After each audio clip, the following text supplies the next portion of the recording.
Connaissez-vous la certification ICDL ?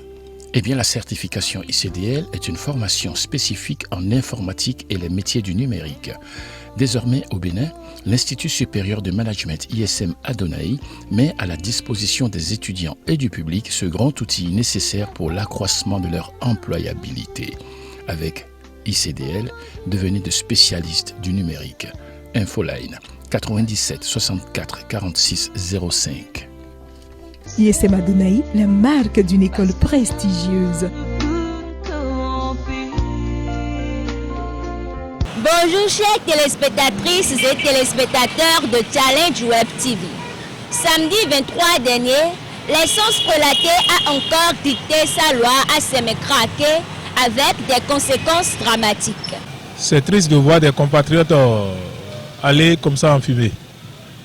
Puisque on ne sait même pas comment dire, c'est vraiment triste. Et je vais profiter de l'occasion pour demander à l'exécutif de prendre ses responsabilités. Sincèrement, ça ne va plus. C'est-à-dire, s'il faut introduire en urgence une loi à l'Assemblée pour cadrer désormais ce secteur-là. Et dans la loi, il faut bien préciser, si jamais on trouve quelqu'un avec au moins 10 litres de bidon descendre dans sa main, il sait qu'il va en prison pour 3 mois. Et dès qu'on va commencer à faire ça, beaucoup de gens vont laisser ce secteur-là. Et de deux, il y a des ministrations que le gouvernement a envisagé de le faire. Ils n'ont qu'à accélérer le projet pour que cela voit le jour plus vite. Sinon, si nous voyons encore des compatriotes aller en fumée, vraiment, ce sera une dérive totale. Je pense que, sincèrement, on parle de reconversion et de réinsertion. Vraiment, est-ce que tout le monde va accepter? C'est ça le problème. Le gouvernement fait point de vente sur toute l'étendue du territoire. Le gouvernement a parlé de 54 000 points de vente. Ça là, c'est ce qui est officiel. Officieusement, ça beaucoup plus. Ça. Et le gouvernement dit qu'ils ont déjà pris, ils ont réussi à faire reconvertir 5 000 personnes. Je pense que vous savez, si on prend même les 54 000 points de vente d'abord, vous savez, une personne, c'est plusieurs familles, c'est des employés, tout ça là. Ah oui, donc, je pense qu'ils ont encore beaucoup à faire. Mais c'est déjà un petit pas. Et on devait encourager aussi le gouvernement à faire les mini-stations aussi. Les mini-stations aussi, c'est ça qui. Ça serait progressivement. Parce que cette drame-là, et cette activité-là, ça ne peut pas cesser de sitôt comme ça. Hein. Les citoyens n'ont pas mal fait de se convertir dans ce secteur. Parce qu'ils ne peuvent pas rester sans rien faire.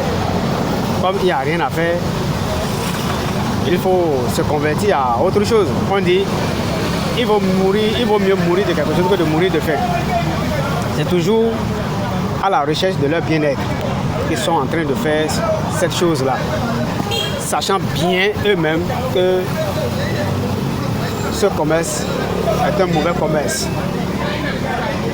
Ce gagne-pain est un mauvais gagne-pain. C'est la mort qui est là. Ils savent très bien. Mais comme ils n'ont rien à ils n'ont pas le choix, ils sont obligés de se donner à ça. C'est extrêmement grave. Ce qu'il faut faire, c'est de créer de l'emploi. Nous avons d'énormes ressources naturelles, humaines, qu'il faut exploiter. Par exemple, mon père a été un transporteur d'essence pour la terre, donc il ne l'est plus. Il ne l'est plus parce qu'il n'est plus de ce monde. Et c'est la raison de ça qui m'a soutenu à aller à l'école, tout ça. Donc moi, je ne peux pas être contre la vente de l'essence pour la terre, mais seulement qu'il faut prendre des décisions juste pour améliorer les conditions de vente. Moi, je vois que le transport d'essence doit être réglementé. Il y aurait des heures où on peut voir uniquement que le passage d'essence faut la terre sur la voie. Par exemple, ça peut éviter des accidents et des brûlures de tout ça, ce que nous observons un peu.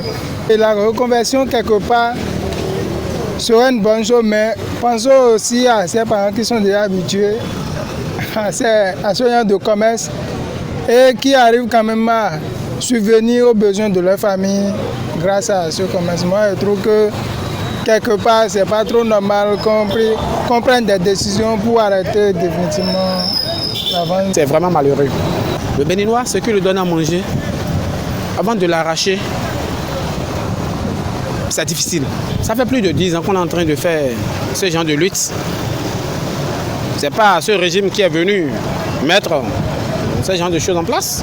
Comment un seul individu, ou bien je ne sais quoi, va transporter ce genre de d'essence dans ce magasin?